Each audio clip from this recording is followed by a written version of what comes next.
Good morning, YouTube. So I have 4 boxes of these BAK 18650 cells, and I've pulled a few out of here already, but these were the cells I picked up earlier this year. And what I did when I got them was I took each row of 10 cells and tested the capacity in my power shelf with the iCharger 1010B Plus charger.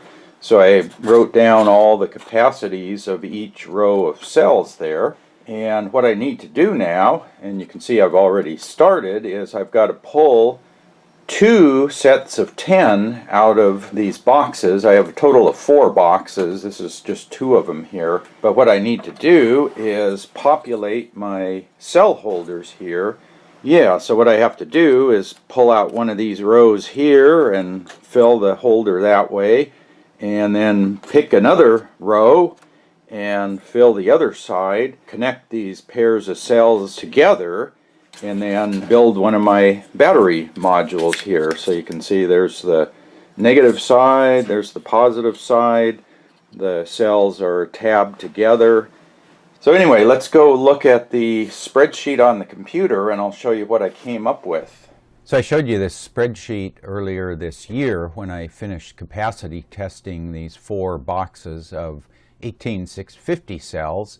And so I had them organized by box 1 through 4, and then I had rows 0 through 9 in each of the 4 boxes. And then I put the measured capacity here into the spreadsheet and did some statistics, and then I came up with this capacity matching algorithm. So that gives me 20 nicely balanced 20p battery packs. So it's just hard to go down and try to find these. You know, I've got to do that 40 times, go through my list of numbers, try to find that. So what I did was used Excel here. They've got this function called index and another one called match. It's kind of a pair of functions. So this index function says, give me what was in this column A, and then find the number from column C that matches this F12, and F12 is the largest one out of this column. So it says go find which item is in the same row as this 17710, and then likewise over here says go to column B, which is my row number, and find the row. And if you look right here, here's box 1, row 1 is 17710, and right there 17710 is in box 1, row 1. Okay, there is one potential problem with this technique using this index and match function. The problem is this match function, I believe what it does is it goes down the column, or through the array, I guess more technically, but in this case it's a column, and it probably does top to bottom and left to right if there's more than one column.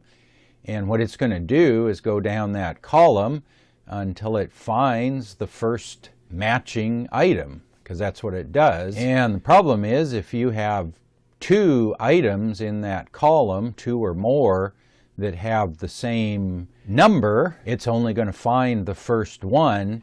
And if you look down here, here's a 17565, and right below it is another 17565. And if we look over here, it says box 2, row 8, and then the next group of cells gets box 2, row 8, but that one's already been used. So if we go over here, here's box 2, row 8, tested out at 17565. And if we look down here, box 3, row 4 was the exact same capacity.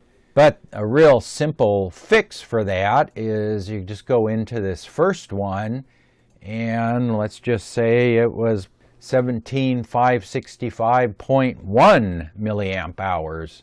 And now if you change that, all of a sudden you got box 2, row 8, and then the next line is box 3, row 4. So that, yeah, I mean, this makes just a really minor change, 1/10 of a milliamp hour. You know, that's down in the noise, but it's enough to make this item different than that item, and yet here's 566, 565, 565, 564.